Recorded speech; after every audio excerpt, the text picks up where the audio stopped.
إن الحمد لله نحمده ونستعينه ونستهديه ونستغفره ونتوب إليه ونعوذ بالله تعالى من شرور أنفسنا ومن سيئات أعمالنا.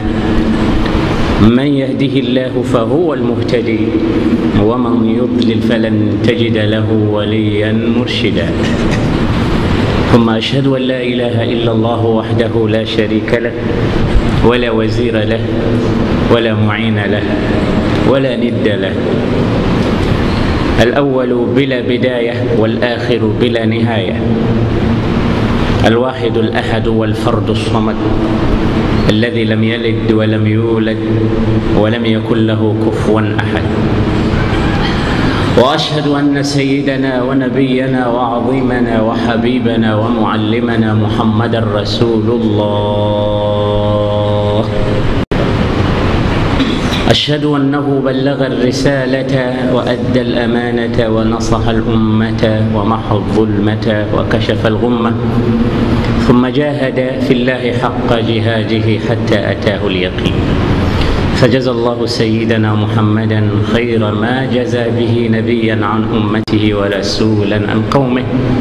اللهم صل وسلم وبارك على هذا النبي الأمين وعلى آله وأصحابه أجمعين. أما بعد، إخواني، ikiwa bado tuko katika silsila ya Qasasul Anbiya, jana tulifika katika sehemu ambayo Nabii Yusuf anaingia katika almihnatu thalitha warabi'a, mtihani wa 3 na wa 4. Mtihani wa kwanza ni ule wa kuchukiwa na ndugu zake na kuhusudiwa na hatimaye kutupwa katika kisima. Ule ulikuwa mtihani wa kwanza. Alikaa katika kisima kwa muda wa siku 3 ndani mule, na siku ya 3 akaokolewa na wasafiri waliokuwa wanatoka Madian kwenda Misri, na wakamuuza, na kwa kumuuza ikawa ni mtihani mwingine wa pili, almihnatu thania, kuuzwa kwa bei poa, kama vijana wanavyosema, darahima ma'duda wa sharauhu bi thamanin bakhsin. Darahima ma'duda, dirham 20 tu ndizo zilizotumika katika kumuuza Nabiyullah Yusuf alayhi wa ala nabiyina salatu wassalam. Almihnatu athalitha, mtihani wa 3 ni mtihani aliyoukuta Nabii Yusuf katika nyumba ya mfalme, yani nyumba ya waziri wa mali, nyumba ya Aziz. Azizu Misri sio mfalme, bali ni waziri wa fedha. Mtihani wa kutongozwa, mtihani wa kutaka kubakwa, mtihani wa tendo chafu la zina. Na huu ulikuwa ni mmoja katika mitihani mizito ambayo alifaulu Nabiyullah Yusuf alayhi wa ala nabiyina salatu wassalam. Na tulifika tukaizungumzia kanzu yake, tukasema kanzu imekuwa ni kizungumzo, ni gumzo kubwa sana katika kisa hiki. Kanzu iliyotumika kama ushahidi wa kupotea au kuliwa na mbwa mwitu, hiyo ikatumika kama ushahidi wa uongo, hakuliwa na mbwa mwitu. Kanzu hiyo ikatumika kama ndiyo baraa, ndiyo ushahidi wa kuto mtendea maovu mke wa Aziz Misri. Ndugu zangu Waislamu, mwanamke aliyemfanyia mambo haya Nabii Yusuf alisikitishwa sana na kauli zinazoenea katika mitaa juu ya tendo alilolifanya. Hapa ndipo tulipofika, na leo ndipo tutakapoondokea insha Allah. Qur'ani inasema nini kuhusu ishaa, habari zilivyoenea katika mitaa ya Misri na vitongoji vyake, hususan katika wale wanawake katika tabaqatun raqiya. A'udhu billahi minash shaitanir rajim. Bismillahir rahmanir rahim. وقال نسوة في المدينة امرأة العزيز تراود فتاها عن نفسه قد شغفها حبا إن inna lanaraha fi dalalin mubin. Qur'ani inasema hivi, waqala niswatun fil madina, wakasema akina mama wa mjini. Imra'atul aziz, sual gharib yani, taajub. Imra'atul aziz, mke wa waziri, turawidu fataha, anamtongoza mfanya kazi wake, mtumwa wake, an nafsihi, anamtaka kwa nafsi yake. Ajabu maana yake, angelikuwa amemtaka mwingine asiyekuwa mtumwa kwao isingekuwa ajabu, ama kamtaka mtumwa wake kwao ikawa ni ajabu kubwa. Ndio maana wanajiuliza kwa mshangao, Imra'atul aziz, mke wa waziri wa fedha, turawidu fataha, anamtaka mtumwa wake, an nafsihi, qad shaghafaha hubba, bila shaka amezidiwa na mapenzi. Shaghaf, wanasema ulama tafsir, ni moja katika daraja za mapenzi, bali shaghaf ni alhubbul qatil, yale mapenzi yenye kuua. Ukifikia mahali mtu akafa kwa sababu ya mapenzi, huwa amefika katika daraja ya shaghaf. Kwa sababu ulama ilmu al-ijtima, social education, wanasema mapenzi huwa yana daraja 4 au 5, huwa zinakuwa kidogo kidogo. Mtu yoyote mwenye kupenda huanzia mahali panapoitwa at-taalluq. Hii ndio daraja ya kwanza katika kupenda. Na maana ya taalluq yani ni neno linalomaanisha kuganda, kuganda mahali. Ukimwona njiwa ukampenda rangi yake akakupendezea, bila shaka huwezi kuondoa macho yako haraka, itakuwa kama umeganda kumtizama ile hali ya umbile lake. Na hapa ndo mwanzo wa kupenda, na sio njiwa tu na wengine. Basi taalluq ndo daraja ya kwanza katika mapenzi. Alafu ikitoka taalluq inakuja daraja ya pili, inaitwa swababa. Swababa maana yake ni mtiririko kama wa maji. Baada ya kutaallaq huwa kuna kuja daraja ya pili, ikawa mtu anapenda kama vile maji yanavyotiririka ya mto, na yakijaa inakuwa hata mbele yake kukiwa na ukuta yanavunja. Na ndio maana mtu akifika katika daraja hii inakuwa pia hashikiki, wala watu watakapomweleza lolote hafahamu, kwa sababu ameshaingia katika daraja ya swababa. Kisha inakuja daraja ya tatu. Daraja ya tatu inaitwa gharam. Gharam, na gharam maana yake ni kulazimika kuwa na kitu pamoja bila kukubali ile kuwa mbali nacho. Gharam, na neno hili limekuja katika suratul Furqan, walladhina yaquluna rabbana isrif anna adhaba jahannama inna adhabaha kana gharama. Ya Rabbi, tuepushe na moto wa Jahannam, hakika adhabu hiyo ni yenye kumlazimu mtu, habanduki katika moto, yupo tu wala huepukani nao. Sasa na mapenzi kuna daraja inaitwa gharam. Maana ukishapenda katika daraja hiyo, hutaki kuwa mbali na yule umpendaye. Hata kama anaenda kazini, unaenda naye, japo wewe huna kazi zozote kule. Yuko jikoni anapika, lazima na wewe ukae pale, unamsubiri tu, labda kama kenda chooni, na pia angekuruhusu ungeenda hivyo hivyo. Sasa inaitwa gharam. Alafu inakuja daraja ya 4 inaitwa shaghaf. Shaghaf ndo hii daraja.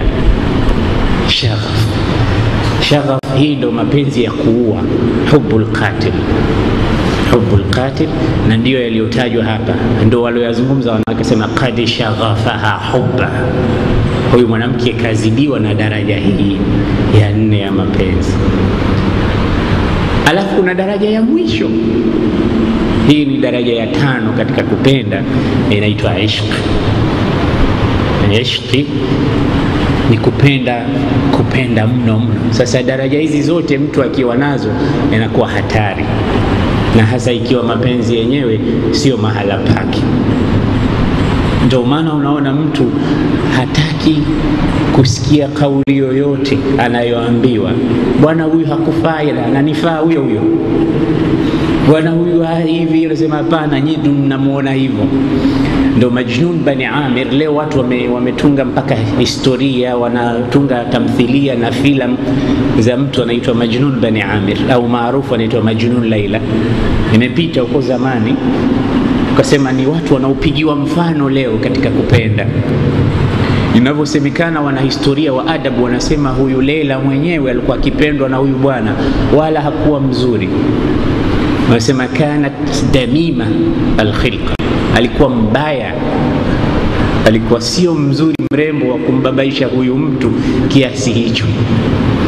Lakini yeye alikuwa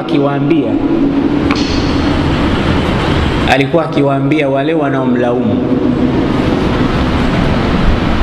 atadhunnun annabi junun, atadhunnun annabi jununa, nyinyi mnadhani kwamba mimi nina wazimu? Wale wanaambia ndio. Akaambia zadakumullahu sihhatan wa zadani jununan, kama nyinyi mnaniona mimi na wazimu, basi namuomba Mungu aniongezee wazimu na nyinyi akuzidishieni siha na afya. Yeye ndio anawaona wao ndio wana wazimu.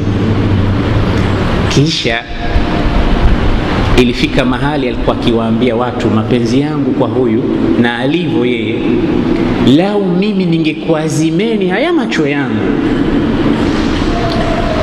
ikawa nyinyi mnaona kwa kupitia haya macho yangu, mkamtizama yule Leila wangu, mngefahamu kwamba nyinyi ndio mnawazimu na mimi niko sahihi. Lau mngekuwa mnamtizama kwa mtizamo wangu mimi, mngejua kwamba mna makosa. Mimi mwenyewe najua kama niko sahihi.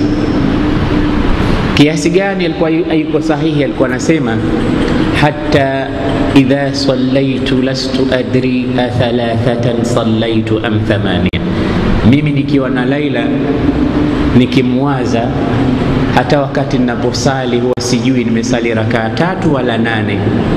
Yani hata akisali pia anasahau. Sasa ndio tukasema mapenzi hayakuwa mahala pake. Mpaka akiwa katika sala utafikiria na sali tarawih, haijulikani kwa sababu amesha memory card yake ameshavurugwa na Laila. Kisha alikuwa akawaambia watu jambo kubwa zaidi kuliko hilo, anasema wa attakhidhu nahwaha alqibla, na kule aliko Laila ndiko nakuelekea kibla. Wa in kanat alqiblatu min wara'i, yapo kibla kiko nyuma, maadamu yeye yuko huku, mi kibla yangu ndo huko huko. Kisha watu wakampa support ya kwenda kumuombea dua, wakajua huyu anaumwa, akafika katika daraja ya mapenzi ambayo sio sahihi. Wakamwambia twende Maka tukakuombee dua mbele ya Al-Kaaba, Mungu akuondolee haya sio mapenzi. Akasema sawa, nakubali, twendeni. Wakampeleka mpaka mbele ya Al-Kaaba, akamwambia ud'u wa nahnu nu'min, wewe kazi yako itakuwa kuomba dua na sisi huku nyuma yako tunaitikia amin, tunakusaidia. Kwa basi pole pole akanyanyua mikono akasema rabbi la taslubanni hubbaha abadan, ya rabbi usininyime mapenzi ya Leila milele maisha. Kisha akasema wa yarhamullahu abdan qala amin, na mtu huko nyuma atakayesema amin, ya rabbi mpe rehema zako nyingi sana. Wale wakasema amin, wale hawakujua nini anaomba, yeye anazidisha bali. Kwa hiyo badala ya kuondoshewa ule mtihani anaomba azidishie. Hii ilikuwa daraja ya mwisho kabisa katika kupenda, na uenda ukapenda mahala ambapo sipo, na uenda ukapenda mapenzi batili ambayo sio sahihi. Mungu atuonyeshe njia nzuri ya kupenda, na walladhina amanu ashaddu hubban lillah, walioamini mapenzi yao makubwa ni kwa Allah subhanahu wa ta'ala na mtume wake. Walmu'minuna walmu'minat ba'dhuhum awliya'u ba'd. Watukufu wa Islam, qad shaghafaha hubba, amezidiwa huyu mwanamke na mapenzi. Inna lanaraha fi dhalalin mubin, hakika sisi tunamuona huyu mwanamke yuko katika upotevu wa wazi wazi. Fi khata wada'at al-ashya'a fi ghairi mawaziniha. Walamma sami'at bimakrihinna arsalat ilayhin, aliposikia anasemwa akawaalika wanawake. Arsalat, kaandika barua mwaliko na kualikeni nyumbani kwangu siku fulani, itakuwa kidogo na shughuli.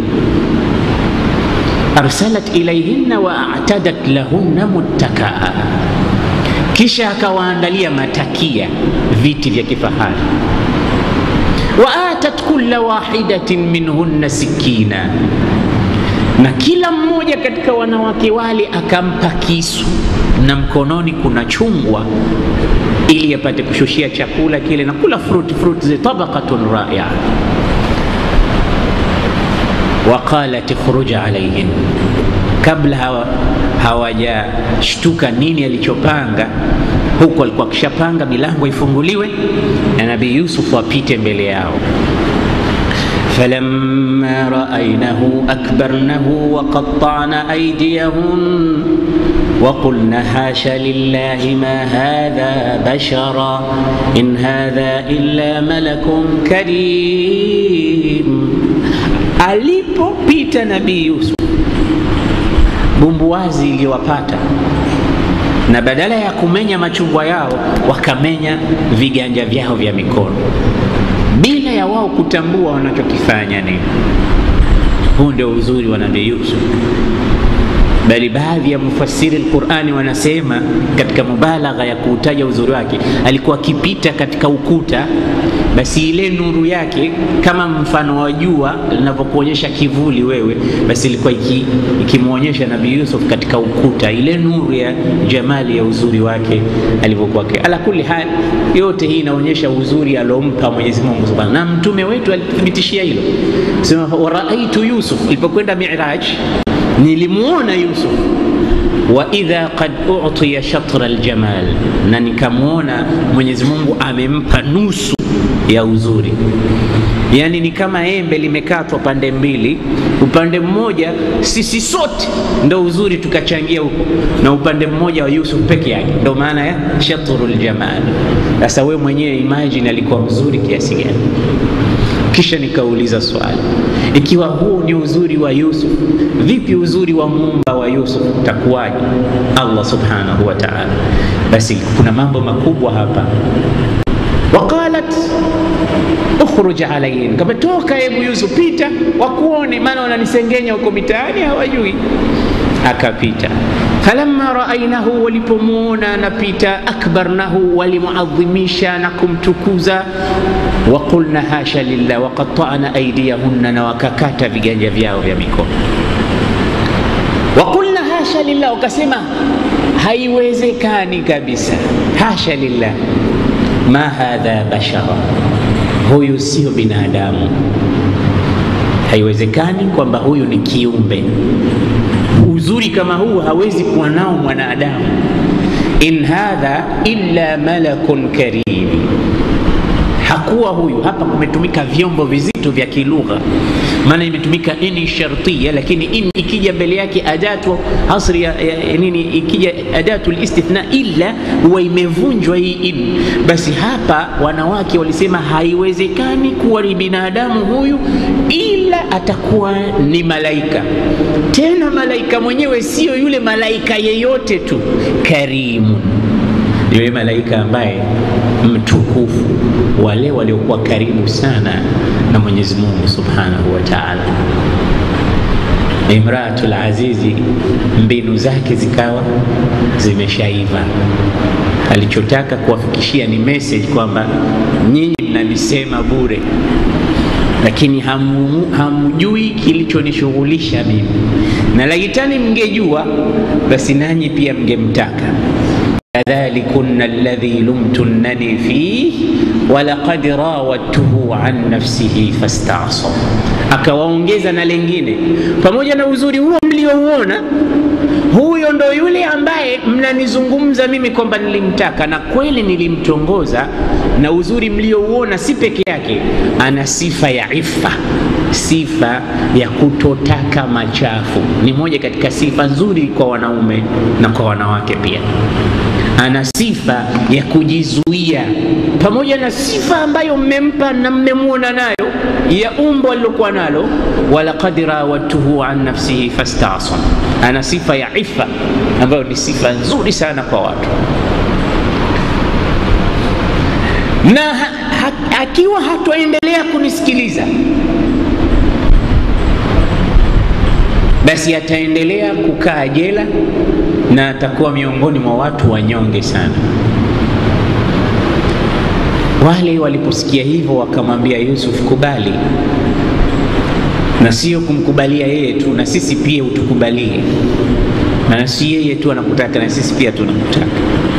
Nabii Yusuf kabidi amuelekee Mwenyezi Mungu Subhanahu wa Ta'ala. Alimuelekea kwa kusemaje? Qala rabbi as-sijnu ahabbu ilayya mimma yad'unani ilayhi wa illa tasrif anni kaydahunna asbu ilayhinna wa akum min al-jahilin. فاستجاب له ربه فصرف عنه كيدهن إنه هو السميع العليم. أنا سمع ربي مولاه السجن جيلا ahabu ilayya, inapendeza kwangu, mimma yad'unani ilay, kuliko hayo wanayoniita niyatende. Alikhiyari kwenda jela kuliko zina. Allah alikhiyari kufungwa, maana mahala pa udhalilifu mkubwa ni jela. Saa nyingine afande anakupiga rungu, ukiuliza kwa nini anakuambia na kuhesabu. Hata hesabu zenu kwa rungu 1 2 kwa rungu, na mkipangwa taburi ukisema ai nimeumia, afande anasema umenikosesha hesabu, naanza tena mwanzo mpaka mwisho. Mahala pa udhalilifu. Unalala na mbu, unakesha na mbu, ukitaka kwenda haja ndo hapo hapo. Alhasili inakuwa matatizo makubwa. Lakini Yusuf asema rabbi sijinu ahabbu ilayya mimma yad'unani, bora niende jela kuliko kufanya kitendo hichi kicha.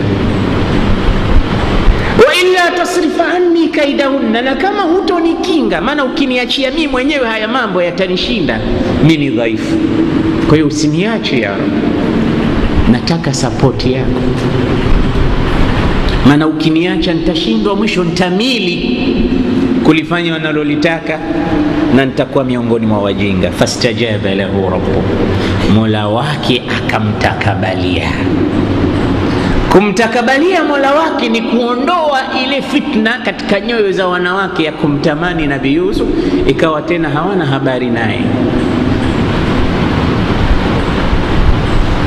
Na Nabii Yusuf akasalimika hapo, lakini akachukuliwa. Ilikuwa ni lazima achukuliwe apelekwe jela, maana Azizu Misri, waziri, kutaka kuvunja watu midomo, huyu Yusuf aende jela lazima, kwa sababu akiendelea kukaa pale itaambiwa hajachukua hatua yoyote, na kataka kumkosea adabu mke wake na bado anamuacha tu. Kwa hiyo lazima aonyeshe kama ametiwa adabu, na adabu yenyewe ni ile aliyochagua mke wake, jela.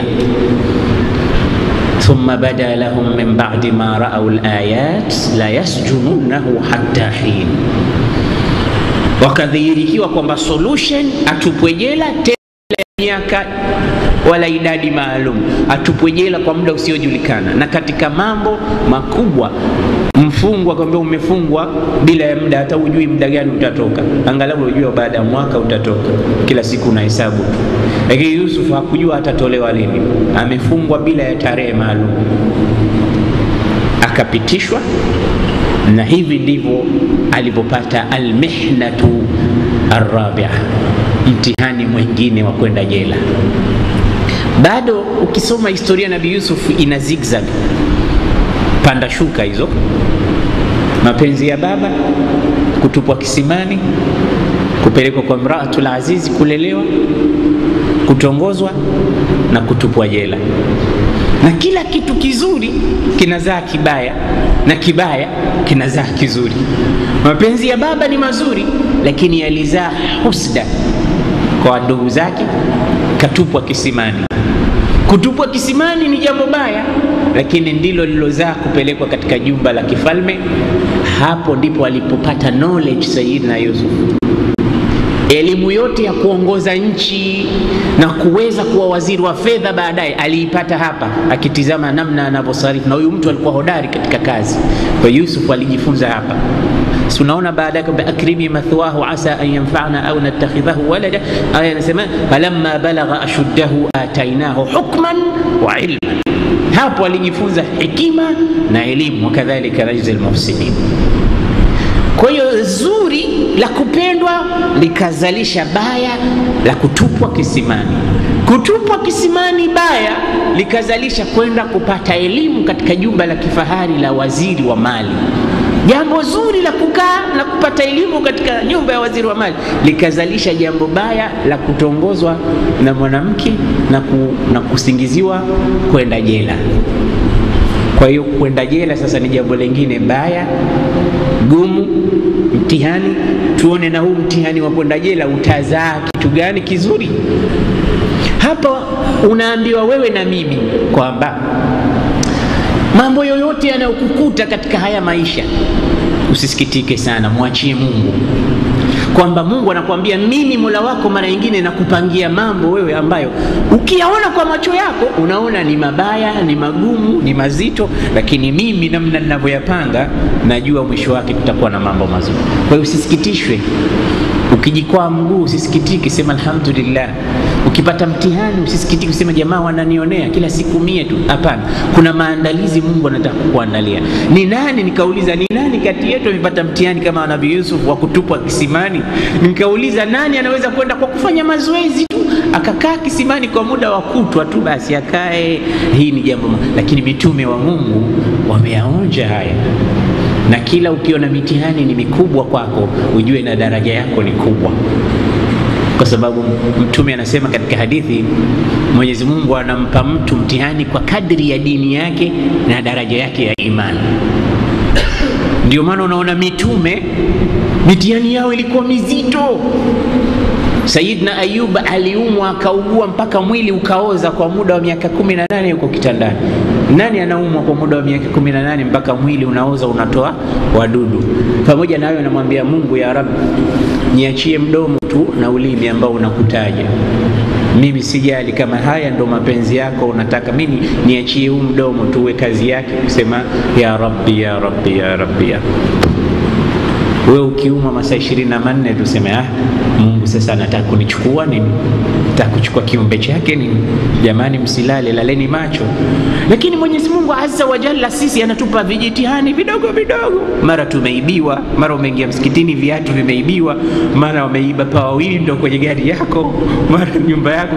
Ndio vijitihani vidogo vidogo na bado tunalani, bado tunachukia. Lakini Allah Subhanahu wa Ta'ala katika suratu Yusuf anatufundisha mambo makubwa sana, kwamba unaweza ukaona jambo katika macho yako ni la kuchukiza, lakini mimi Mola wako na kuandalia mazingira mazuri mbele yako. Kwa hiyo usibabaike.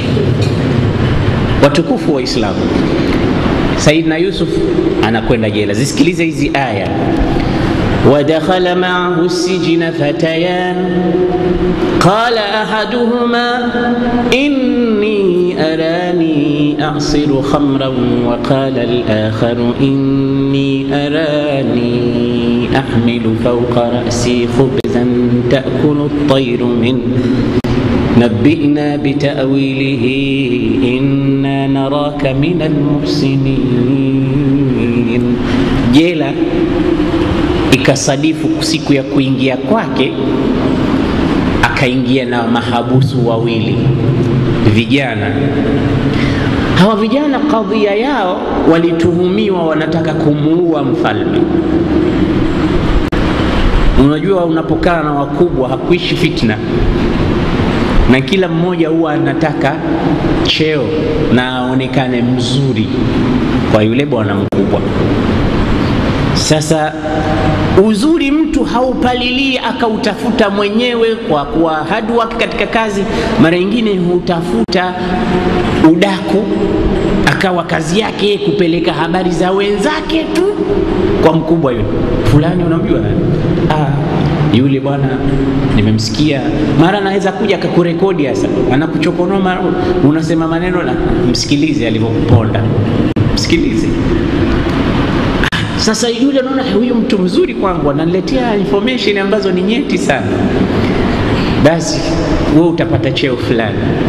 Watu wengine huwa wanatafuta vyeo kupitia migongo ya kuwasema watu wengine na kutafuta mambo kama hayo, aonekane mzuri kwa upande ule, aharibu kwa upande mwingine. Na hii ni moja katika tabia mbaya na ni tabia za munafikin. Wewe unataka cheo, kuwa hadwa katika kazi zako, kila mmoja akuone, na Allah anasema waqul i'malu fasayara Allahu amalakum, fanyeni kazi Mungu ataona, wa rasulu na mtume ataona, wal mu'minun na waumini na watu wataona. Watu wana macho, wataona. Huna haja ya kusema bwana hamuoni kazi ninayoifanya. Hapana, wewe fanya tu, wakiona sawa. Na kama kweli unafanya kwa ajili ya Allah, watu wataona, na wataiona, na Mungu ataiona na mtume. Lakini ukifanya sio kwa ajili ya Allah, haoni Mungu wala haoni mtume wala hawataona waumini, kwa maana kwamba hawatoithamini. Naam. Basi Sayyiduna Yusuf akaingia na hawa watu waliosingiziwa, wakatuhumiwa kwamba walikuwa wanataka kumtilia mfalme sumu wamuue. Hao vijana walipoingia jela wakamwona Yusuf ni mtu mzuri, na mtu mzuri huwa hajifichi kwenye mazungumzo yake na nashatati zake. Ukikaa na mtu mzuri utamsikia tu mazungumzo yake, na ukikaa na mtu mbaya pia utamfahamu kwa mwanzo mazungumzo yake. Wanasema wanachuoni wa elimu ya nafsi, psychology, mwizi hawezi kuzungumza maneno zaidi ya 5 bila kutaja mambo ya wizi. Yani kila mmoja atataja hiwaya yake ile, atazunguka, atasema, unaonaje tukanda tukamchomolea fulani. Na kwa sababu ndo kazi yake. Nabii Yusuf yuko pale, watu wote pale jela ikawa ndo kimbilio lao katika fatwa, katika nasaha, katika mambo mengi, ikawa wanamuandama kila wanapokwenda. Ikawa na masi kubwa sana ya watu. Hapa wanasema hawa watu waliota, lakini katika riwaya nyingine wanasema waliact kama wameota. Waliposikia Nabii Yusuf anajua kutafsiri ndoto za watu, ukamwambia njoo tumjaribu. Kujaribu kwenyewe, kila mmoja wao akasimulia. Mmoja akamwambia, usiku nimelala nikaota kama nina zabibu ninazikamua ninazitengeza pombe. Nini maana ya ndoto yangu hii? Mwingine akasema, usiku nimeota juu ya kichwa changu yupo ndege, na huyu ndege anadonoa mkate juu yake. Nini maana yake? Sasa Nabii Yusuf akawa ameshajua maana ya tafsiri ya ndoto hizi. Hata kama hawakuota wale, lakini anajua mtu akiota anakamua pombe, anakamua zabibu ni nini, na anajua mtu anapokula kunguru juu ya kichwa chake ni kitu gani. Akafahamu kwamba hizi ndoto mmoja wao imeshamuelekea ni hatari kwake. Huyu aliota juu ya kichwa chake kuna ndege. Pale pale Yusuf akatanabba kwamba huyu atauawa. Mwenyewe hajijui, lakini yeye ameshajua kwamba huyu ndoto yake ni message kwamba atakuja kunyongwa. Sasa ikawa anataka kuwatafsiria ndoto, lakini angalia katika tafsiri ya ndoto yenyewe alianzia mbali, kwa sababu alitaka kumliwaza huyu mtu kwanza kabla ya kumpa tafsiri ya ndoto. Angalia kama una msahafu katika suratu Yusuf, anasema wadakhala ma'ahu sijna fatayan qala ahaduhuma inni arani a'siru khamra وقال الآخر إني أراني أحمل فوق رأسي خبزا تأكل الطير منه نبئنا بتأويله إنا نراك من المحسنين. Tueleze tafsiri ya ndoto, sisi tunakuona wewe ni mmoja katika watu wema. Yeye akaanza kusema qala la ya'tikuma ta'amun turzaqanihi illa nabba'tukuma bita'wilihi qabla an ya'tiyakuma dhalikuma mimma 'allamani rabbi إني تركت ملة قوم لا يؤمنون بالله وهم بالآخرة هم كافرون. Mimi nitakutafsirieni ndoto zenu hata kabla chakula hakijaja. kabla hamjala, na nina uwezo hata wa kukuambieni mtakula nini leo, hata chakula hamjaletewa bado. Mimi msinione hapa nilipofika, sikufika hivi hivi. Inni taraktu millata qaumin la yu'minuna billah, nimeacha mila za watu ambao hawataki kumwamini Mwenyezi Mungu.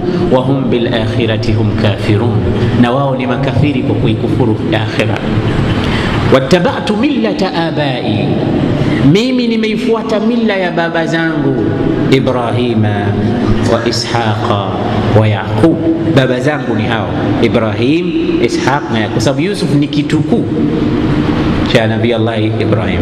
Ibrahim amemzaa Ishaq, Ishaq akamzaa Yaqub, na Yaqub akamzaa Yusuf.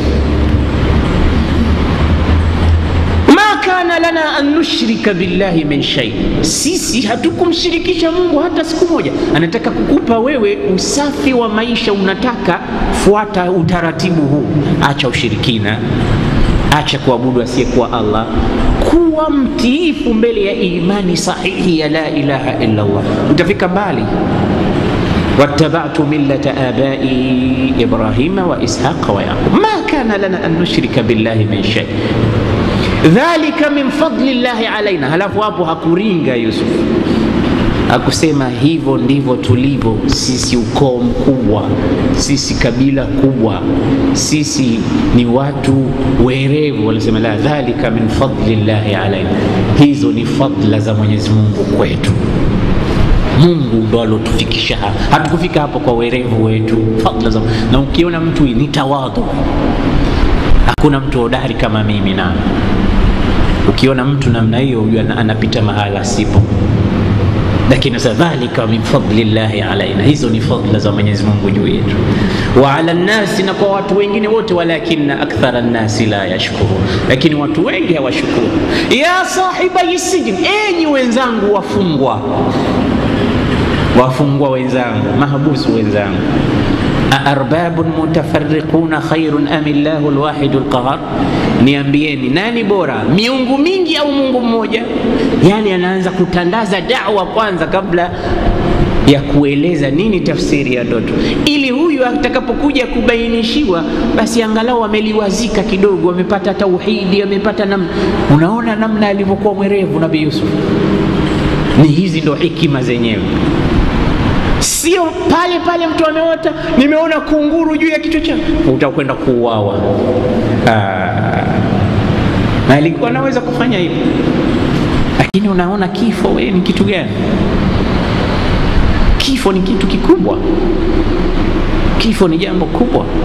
Mwenyezi Mungu hapa ametuchallenge sisi wanadamu kwa jambo zito, sio kwa mfalme wala kwa mnyonge wala kwa yoyote. Kifo kinakuja tu, hata uwe super power, uwe nani, na siku ya kuondoka kwako wala hakuna mtu atakayeletewa habari. Arsala almaliku malakan liqabdi ruhi almaliki faman almaliku. Mmoja alipokufa mfalme Shah, alikuwa mfalme wa Iran, basi mmoja katika wanachuoni anasema arsala almaliku malaka liqabdi ruhi almaliki faman almaliku. Katika msamia anasema mfalme kamtuma malaika kwenda kuchukua roho ya mfalme. Sasa mfalme ni nani? Yani mfalme Mwenyezi Mungu kamtuma malaika kwenda kuchukua roho ya mfalme Shah. Sasa mfalme wa hakika ni nani? Hata kama wafalme nao pia wanakufa, basi nani atabaki? Basi huyo ndo Mwenyezi Mungu. Ndio jambo la kifo, asije mtu unakufa bwana, umeota hivyo au umekwisha mwenzangu, umekwisha. Hapana, kwanza amezunguka mbali huko, arbabun mutafarriquna khairun am Allahu alwahid alqahar ma ta'buduna min dunihi illa asma'an sammaytumuha antum wa aba'ukum ma nazzala Allahu biha min sultan ما أنزل الله بها من سلطان إن الحكم إلا لله أمر ألا تعبدوا إلا إياه ذلك الدين القيم ولكن أكثر الناس لا يعلمون. يا صاحبي السجن، alafu sasa akageuka tafsiri, ahadukuma fayasqi rabbahu khamra, ama mmoja wenu, wala hakumtaja ni nani kati ya nyinyi. Angalia, bado hekima inatumika bado. Mmoja wenu kazi yake itakuwa ni kumnywesha mfalme pombe. na alijua kwamba atakaa jela kwa muda wa siku 3 alafu atatoka, atarudi katika kazi yake. Kazi yake ni kukamua pombe na kumpa mfalme. Kwa hiyo kumwambia wewe, kwa sababu ndoto ya mmoja wao ni nzito, kitanzi. Sasa sio anamapproach tu kwamba unaenda kufa babangu, hapana. Anamwambia mmoja wenu atamnywesha mfalme pombe. Wa amma al-akharu, na wa pili, fayuslabu, atasulubiwa, fatakulu at-tayru min ra'si, ataliwa na ndege juu ya kichwa chake, au ndege atatumia kichwa chake kama meza ya kula chakula. Sasa hukumu hii walipoitoa ya tafsiri ya ndoto, wale wakarudi wakaogopa, nani huyu atakayekufa? Alafu wakamwambia, tumekudanganya, hatujaota kitu. Yusuf akasema, qudiya al-amru alladhi fihi tastaftiyan, hata kama hamjaota, hukumu ishapita. Kwa sababu ndoto ikiotwa na mtu, maadamu haijasimuliwa, huwa haina athari, wanasema wenyewe ulama wa kutafsiri ndoto. Lakini muda ikishatafsiriwa tu, basi huwa ndo tayari. Ndio maana usiende kwa mtu yoyote tu hivi hivi akakutafsiria ndoto, kama tulivyozungumza. Nenda kwa Habib au Labid, alim. Sasa wale hata kama walimtafuta ushari, uchokozi, kwamba mtu yeye anajua mtu akiota hivi iwe vipi, mtu akiota hivi, wale kusema hatujaota kitu, sema qudiya al-amru alladhi fihi tastaftiyan, hata kama hamjaota, lakini maadamu mmezungumza hayo, basi haya mambo yameshapita katika elimu ya Mwenyezi Mungu, yatatokea tu lazima, hakuna ujanja. Baada ya siku 3 mmoja akatolewa, na huyo ndiye akawasaki al-malik. Mfalme akitaka maji, pombe, nini, anampelekea. Ina maana ndoto imeshatokea. Yule mmoja akabakia bado katika jela, lakini siku alipokuwa anatoka yule, Nabii Yusuf akampa salamu kwa siri, akamwambia, ukifika kwa mfalme, udhkurni inda rabbik, nitaje mbele ya mfalme, nizungumze mbele yake, mwambie jela nimekutana na kijana anaitwa Yusuf, na yeye ndo alonipa tafsiri ya ndoto yangu kwamba mimi nitakuja kuwa mnywesha pombe mfalme. Sakirman, laala akishasikia hivyo mfalme, inaweza ikawa sababu ya kutolewa mimi hapa jela. Yule mtu akaondoka, akaenda zake uraiani huko. Bwana wafungwa wanasema akitoka mtu kule jela, wao wanasema mwenzetu anakwenda duniani. Yani wao hawajihesabu kabisa kama wako duniani. Lakini kuna wengine wanakupenda huko huko jela. Mara wanaombea, afande na mimi naondoka, lakini sahani yangu niweke vizuri na kijiko changu, baada ya muda tarudi. Huko hakunifai. Mimi kwangu ndo hapa hapa, maana nakula bure, nafanya kila kitu bure. Wiki moja tu atanirudisha hapa. Anapofanya kama maskani yake. Na kweli baada ya wiki huyo anarudi. Wewe si ulikuwa hapa hapa? Sasa kule nitakula nini mimi? Anaishi pale kwa mapenzi makubwa. Basi Mtume Yusuf akamwambia, udhkurni inda rabbik, nitaje kule mbele ya Mola wako. وقال الذي نجا منهما وادكر بعد وقال للذي ظن أنه ناج منهما اذكرني عند ربك, كما يولي alodhani kwamba ataokoka. وقال للذي ظن أنه ناج منهما اذكرني عند ربك, nitaje, msimlie mfalme kisa changu. فأنساه الشيطان ذكر ربي, lakini shetani hatuachi bado. Shetani akasababisha, akamtia wasiwasi huyu mtu mpaka akamsahaulisha kumtaja Yusuf mbele ya mfalme huyu. Shetani hakutaka Yusuf atolewe jela, aendelee kusafa huko. Sasa shetani huyu yule tulomzungumza wakati wa Nabii Adam bado anaendelea kufanya kazi, na shetani yule yule sio tena mpya, ndo huyo leo bado anaishi na sisi. Watu wanakufa, wanazaliwa wengine wanakufa. Hebu niambie, mtu anapokuwa haijui kazi, mathalan hajui kazi ya kufundisha, lakini baada ya miaka 2 mitatu yule mwalimu anakuwa regular, anakuwa mzuri katika fani ile, kwa sababu ameshapata experience. Sasa Ibilisi hata kama alikuwa hajui kupoteza watu vizuri, umri aloishi mpaka leo ashapata experience kiasi gani, na yeye alikuwa ni hodari katika fani ya kuwapoteza watu. Kwa hiyo kuna mambo mengine anayafanya ili kuhakikisha bado watu wanasafa, na moja ni ili alimsahaulisha huyu bwana kumtaja Nabii Yusuf mbele ya mfalme. Huyu ndo mfalme mwenyewe sasa, Al-Walid ibn Rayyan au Rayyan ibn Al-Walid. Huyu alikuwa akiishi kwake Nabii Yusuf ni waziri wa fedha, ndo Azizu Misri. Hii ndo tofauti kati ya Aziz na Malik. Akaendelea kuishi jela, lakini jela nzima akaitandika da'wa, na watu wakawa wanafanya tauhidi kule jela, na Uislamu ukaenea, pamoja na kwamba yeye yuko mahala ambapo sio mahala pazuri, lakini alipabadilisha. Na hivi ndivyo Muislamu anavyotakiwa. Mtu akikupa ndimu na lemau, usimwambie hunipendi, zichukue, zikate, zifanye juice, tia sukari kidogo, alafu mpe, uone namna atakapopata kinywaji kizuri. Ndio anasema idha a'taka laymunan, akikupa lemau au ndimu usizitupe, zichukue, zifanye juice, utie sukari kidogo, weka na mapambo mengine, utaona itakavyokuwa juice nzuri. Kwa jambo lolote linakuja, wewe libadilishe. Na mtu yoyote creative kama Yusuf hashindwi la kufanya mahala popote atakapomweka hapo atasurvive, hapo atapabadilisha. Lakini muharibifu, we mpeleke mahala pazuri, atapaharibu. Nabii Yusuf jela kaibadilisha, imekuwa ni mahala salama kabisa pa watu kuishi. Wote wale wakatoka pale muwahidun, wanamtambua Mwenyezi Mungu Subhanahu wa Ta'ala.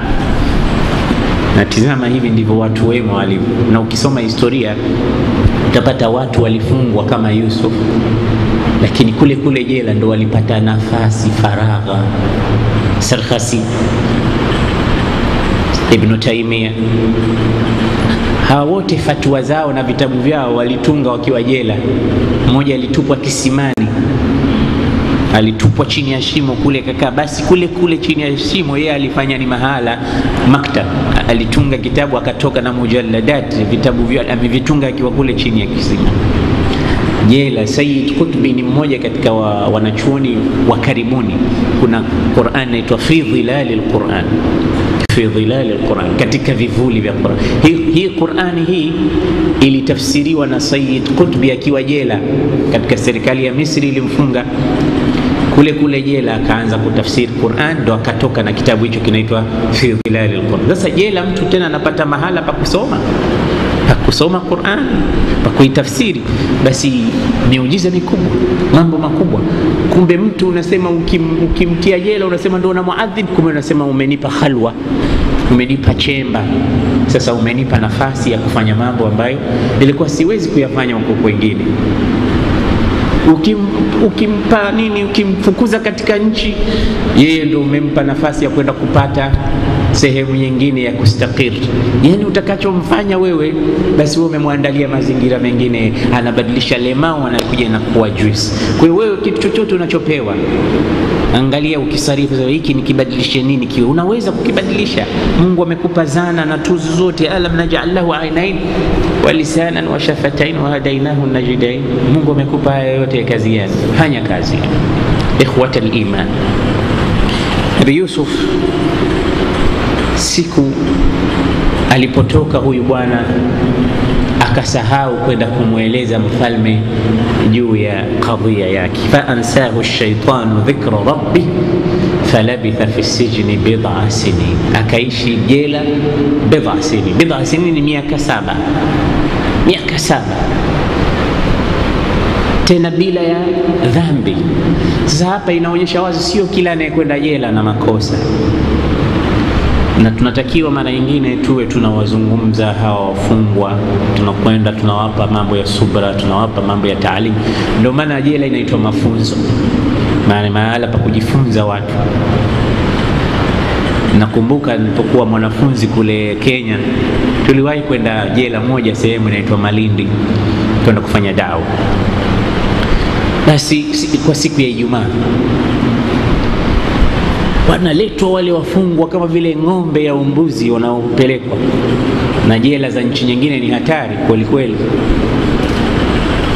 Kuna jela nyinginezo mtu anatizama television, kuna jela nyinginezo mtu analalia kitanda. Zipo jela hata humu katika nchi za Kiafrika. Mtu mke wake anaenda anakaa naye anazungumza naye, watu wake unaokienda unamwona anapiga story na watu wake, ndio yuko jela. Lakini ziko jela nyingine hatari. Ukienda kule unatamani kurudi duniani, unajiona kama wewe haupo. Ndio mmoja wao alikuwa akiitungia mashairi jela, anasema araaitum bil mazlum yulhabu dhahruhu hatta yaqula ana almusi'u khudhuni. Namuona aliyedhulumiwa anavyopigwa viboko, kuna viboko vya kaharaba vya umeme, mpaka anasema mwenyewe ndio nimeiba, na wala hakuiba, anakubali kosa ambalo hakulitenda, ili basi vile viboko vipate kuondolewa katika. Mwingine anazimiwa sigareti katika chupu zake, mwingine anatolewa kucha zake, yani adhabu kubwa. Unamwagiwa maji ya moto au ya baridi, anatiwa katika sijnun infiradi, jela ya peke yake, zinzana. Pengine maji mpaka yanamfunika kichwa, pengine jela yenyewe kukaa tu, huwezi kusimama, kama umelala ndio umelala tu. Yani jela hatari. Kuna watu wanatesa humu duniani mpaka ukitoka pale unakuwa psychologically disturbed, wewe sio tena binadamu. Basi anasema araaitum bil insani yunfakhu batnuhu, mmemwona mtu anapulizwa tumbo lake, hata yura fi hay'ati albaluni, mpaka anaonekana kama baluni. Unachukuliwa nini, anapulizwa kupitia tupo yake ya nyuma mpaka tumbo linavimba. Zote hizo ni anwa'u ta'dhib. Zipo baadhi ya jela katika hii dunia, watu wanapata mateso kama haya. Basi ala kulli hal, Sayyiduna Yusuf akasafa miaka. Siku hiyo tulipokwenda kufanya da'wa, basi mimi nilikuwa khatib wa siku hiyo wa mahabusu na msikiti wao. Basi tukazungumzia habari ya Nabii Yusuf.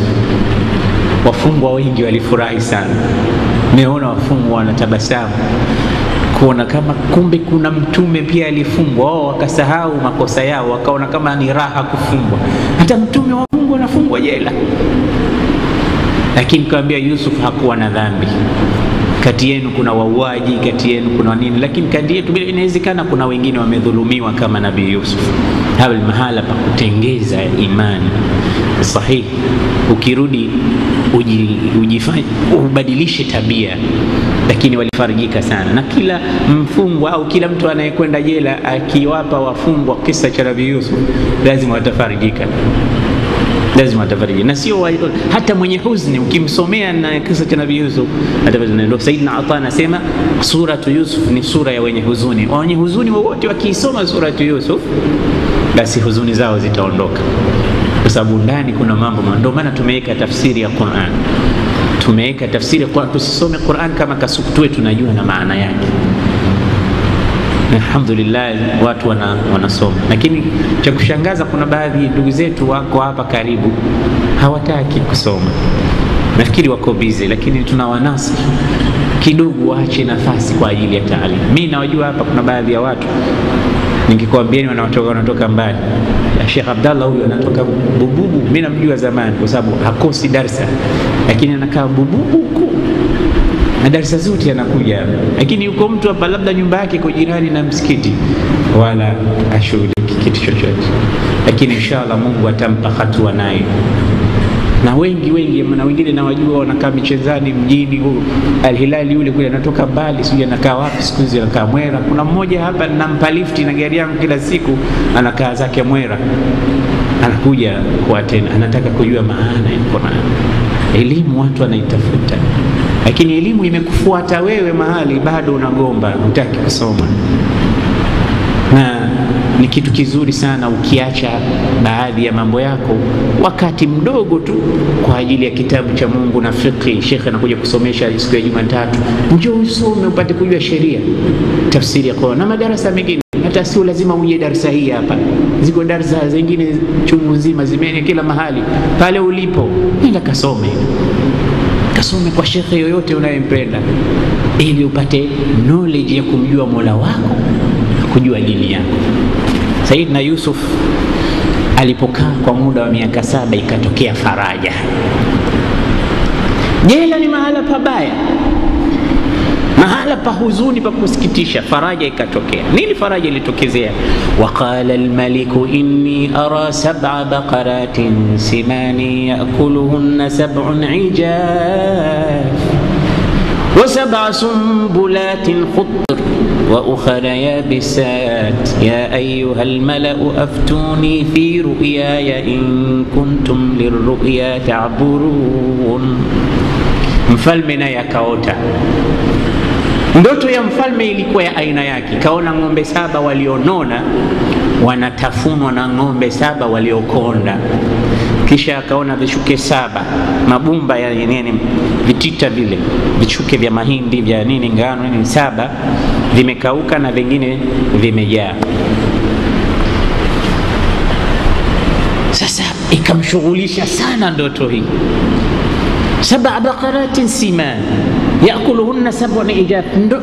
Ng'ombe wamekonda, badala hawa waliokonda wawe wanaliwa na walionona, hawa waliokonda wao ndo wakawa wanakula ng'ombe 7 zilizonona. Wa 7 sumbulatin khudr, na vingine viko katika hali nzuri, vishuke 7 vilivyokuwa green vimejaa vizuri. Wa ukhra yabisat, na vingine vimekauka. Ya ayuha almala, akawakusanya watu. Kila mfalme ana watu wake, ana wanachuoni wake, ana mashekhi wake, ana walimu wake, ana waganga wake, ana muabiri ruya wake. Akawakusanya wote, kaambia hebu nipeni tafsiri ya ndoto hii na nishughulisha. Kama yule mfalme aliota, yule Firauni aliota kwamba moto umeingia katika mji wake unachoma nyumba za Bani za Makibti, lakini nyumba za Bani Israili ule moto unaziruka kama vile mtu anavoruka viunzi. Yani moto unakula nyumba za Makibti, unaruka nyumba za Bani Israili. Alipouliza nini maana yake, akakusanya watu wake wale, kumwambia atazaliwa mtoto, ufalme wako wote utakwisha katika mikono yake. Ndoto zina risala, ndoto zina umuhimu wake. Hapo ndipo alipoanza kuua, chinja. Na huyu naye ameota wale ng'ombe 7 wanatafunwa na ng'ombe 7 mfano wake zilizokonda. Sasa nini maana yake? Sasa ayuha almalau aftuni fi ru'yaya in kuntum lirru'ya ta'bud. Nipeni tafsiri ya ndoto hizi. Qalu, wakasema adghathu ahlam, ndoto za kishetani, ndoto za kiibilisi, ndoto hazina ukweli ndani yake, ndoto ambazo sio really. Hizi ndoto hatuwezi sisi kutafsiri. Wama nahnu bitawili alahlam bi'alim. Sio ru'ya hizi, ni ahlam, ndoto zile ambazo saa nyingine mtu anaona kichwa kimekatwa, sije anafanya nini. Kuna ndoto hizi ambazo serious, sisi ndo tunataka tupe. Hii ndoto yako haina maana yoyote. Wakashindwa kusema sijui. Wakahofia kupoteza vyeo vyao. Ninawaamini nyinyi waganga wangu, alafu mnaniambia hamjui. Bora waseme hii sio ndoto sahihi. Akamwambia la, lazima kuna jambo hapo. Mfalme anaambia lazima kuna jambo, haiwezekani hiyo itakuja tu ndoto hivi bure bure, hapana.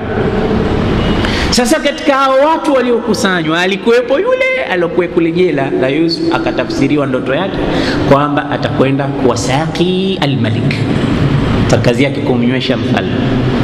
Yule akakumbuka, ndoto na mimi niliwaipota.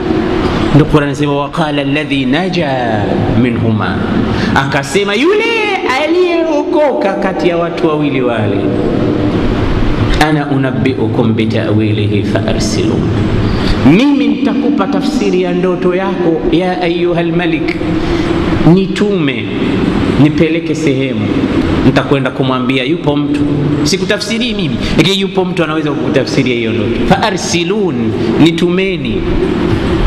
Kweli kabisa. Yuko wapi? Kabisa yuko kule jela nilikokuwepo mimi. Na yeye ndo alonipa tafsiri ya ndoto kwamba mimi nitakuwa mtumishi wako wa kukupa maji na kinywaji. Na kweli nimekuwa baada ya kuota ndoto. Na yeye ndo alotafsiri kwamba yule mwenzangu alosulubishwa atasulubishwa, na yule alikuwa ashatoka baadaye akauawa, akahukumiwa. Na kweli akaja ndege juu ya kichwa chake akawa anadonoa. Vile vile alivyosema Nabii Yusuf. Akamwambia nenda. Yule bwana akafunga safari akaenda zake jela. Mfalme anasubiri. Yusufu ayuha siddiq. Alipofika Yusuf, ewe msema kweli. Kwa nini alimuita msema kweli? Kwa yale ulotuambia ni kweli. Mwenzangu ameuawa na mimi kwa saqil madhi. Sasa amempa jina lingine ayuha siddiq.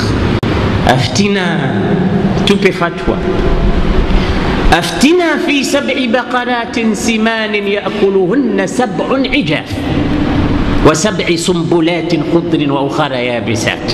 Tupe fatwa kati ya hawa ng'ombe 7 walionona wanaliwa na ng'ombe 7 waliokonda na vishuke 7 vya green vilivyojaa na vingine 7 vilivyokauka. Nini maana yake? Yusuf akauliza nini? Mfalme ameota nini? Akaambia mwambie mfalme kuna kuja miaka 7 ya njaa.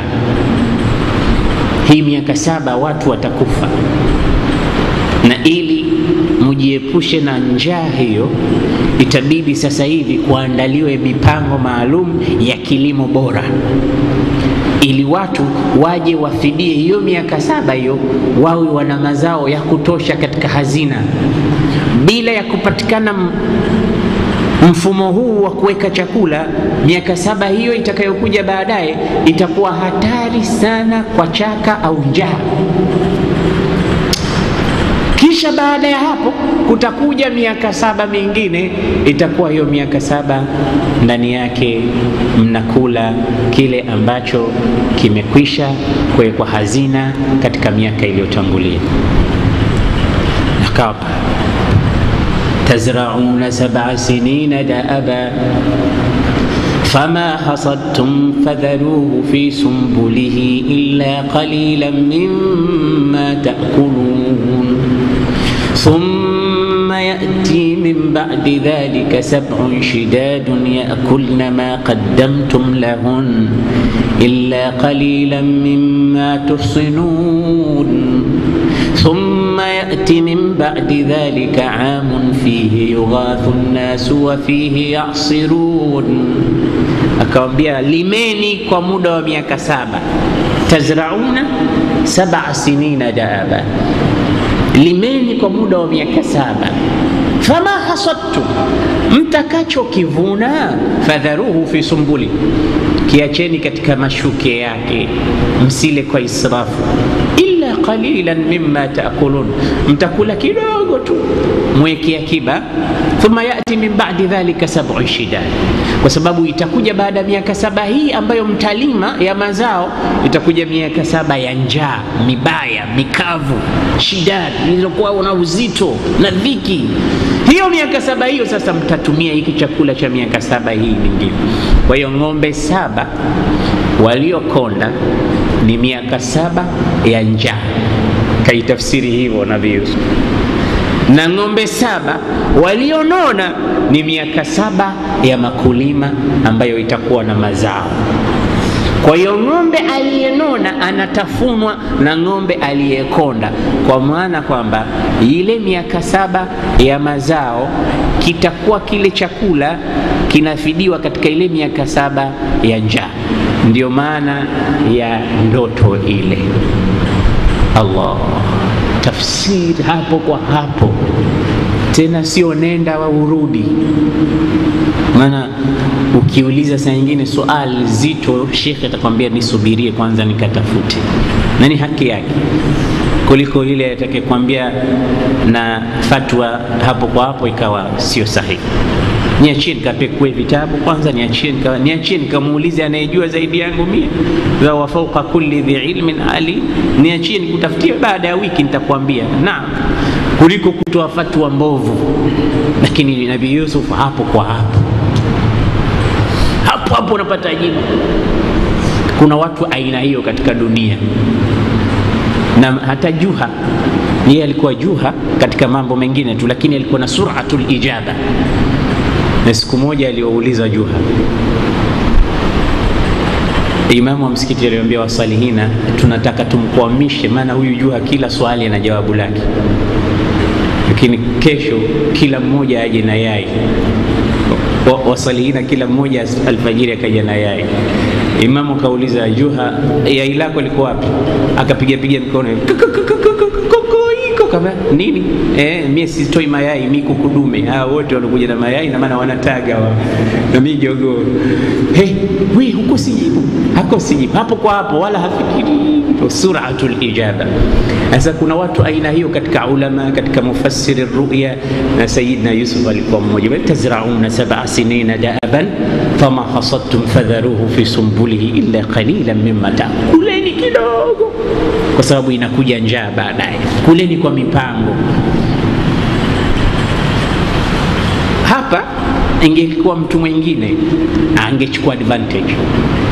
Mimi nimefungwa miaka 7, mmenionea, alafu kumbe mnanihitaji, ndoto zenu huko mnaniletea mimi sitoki hapa mpaka, wala sikwambieni maana yake, ndio mimi najua, lakini nitoeni kwanza.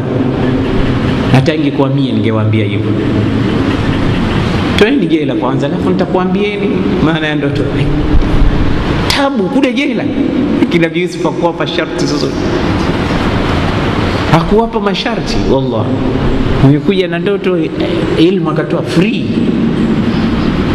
Ndoto hivi nikamwambia, na mtalima, kalimeni miaka 7, mtakuja mtapalilia, mtakuja mtavuna, baadaye mtatupia.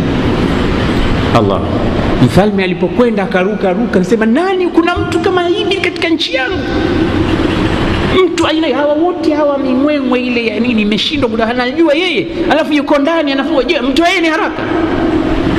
Anakaaje mtu huyo jela? Ndio akaanza kufuatilia mfalme, kwani ilikuwaje akafungwa? Hii ni hazina. Kuna baadhi ya watu katika nchi zao, na hakika ni hazina kubwa, na lazima watunzwe, na lazima watizamwe vizuri.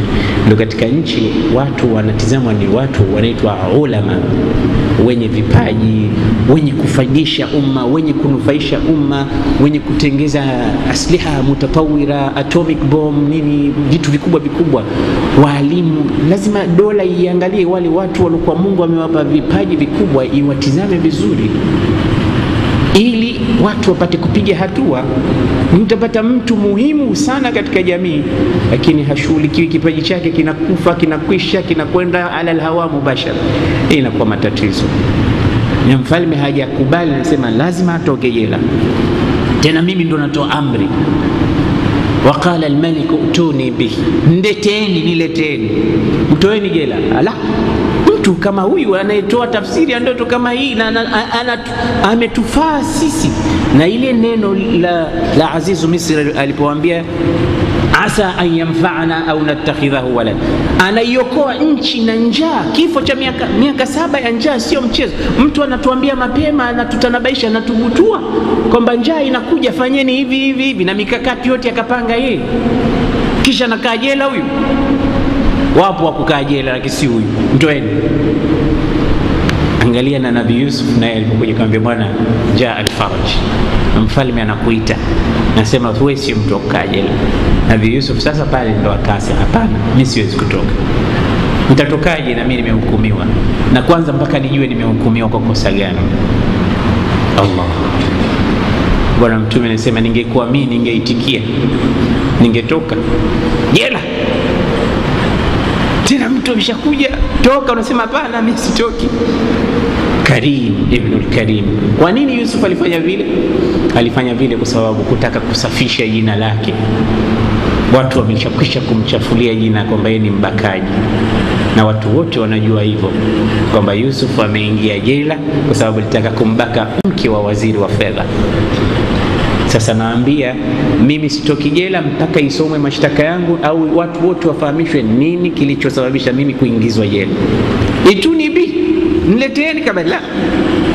Irji ila rabbika fas'alhu ma balu niswati allati qatta'na aydiyahun inna rabbi bikaydihinna alim. Mimi sitoki jela kwanza mpaka wale wanawake walokata viganja vyao pia waulizwe kwa nini walikata viganja vyao.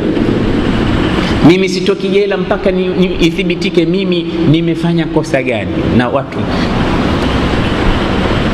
wakakusanywa, wanawake wote. Mfalme sasa ikabidi achangamke, katoa watu, pelekeni huko, lete hapa, rudisha huko. Wote wakasimamishwa mbele Yusufu, watu wote. Sasa ikawa kadhia, nchi nzima inajua. Ma balu niswati allati qata'na aydihim ma balu kunna idh rawattunna Yusufa an nafsi. Akaitwa mpaka Zulekha yule mwanamke, na wanawake wote walioalikwa siku ile wakasimamishwa, na Yusuf yuko upande huu na watu wanashuhudia. Tuambieni nyie wanawake, mlikuwa na nini kuhusu habari ya Yusuf mpaka mkakata viganja vyenu vya mikono? Qulna hasha lillah, wakasema hasha lillah ma alimna alayhi min su, sisi hatukuona jambo lolote baya kwa huyu mtu.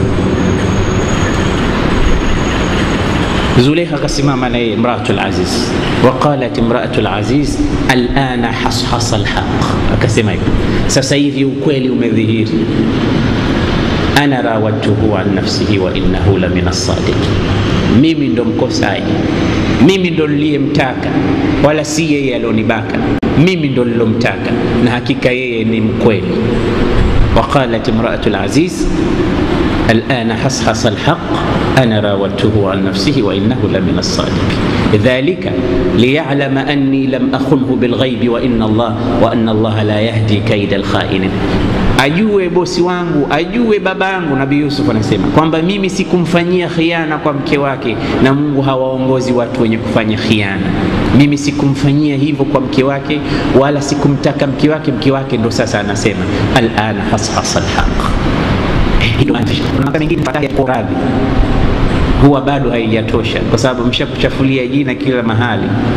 Sasa kama anaweza asimame kila mahali aliposimama, akasema fulani mwizi, asimame tena pale, bwana kumbe si mwizi, kama ataweza. Lakini hawezi. Baadaye mtu anamtukana mtu, anamkaya, baadaye bwana nisamee, nimekosa. Hii ndio maana Nabii Yusuf alitaka ijulikane kwa public wote nini alichofanya. Kosa lake yeye nini? Hao wanafungwa tu, na wote wakakiri kwamba wao ndio wenye makosa, Nabii Yusuf hana kosa. Hapo ndipo alipoamua sasa kutoka jela. Wapi sasa anakwenda Nabii Yusuf? Anakwenda katika hatua nyingine. Mwenyezi Mungu inshallah atujalie min alladhina yastami'una qawla fayattabi'una ahsana. Kisa cha Nabii Yusuf ni kirefu kidogo, na ndani yake kina maudhui muhimu, na ndio maana tunakwenda hatua hatua. Inshallah mpaka Jumanne ijayo tutakapokuwa roho zetu ziko salama, tutaendelea. Siku ya Jumamosi tunaendelea na tafsiri al-Quran. Rabbana allimna alladhi yanfa'una wa fahimna minhu ma alimna. Allahumma inna nas'aluka al-huda wat-tuqa wal-afafa wal-ghina. Rabbana taqabbal minna innaka antas samiul alim wa tub alayna innaka antat tawwabur rahim. وصلى الله وسلم وبارك على سيدنا محمد وعلى آله وصحبه وسلم والحمد لله رب العالمين والسلام عليكم.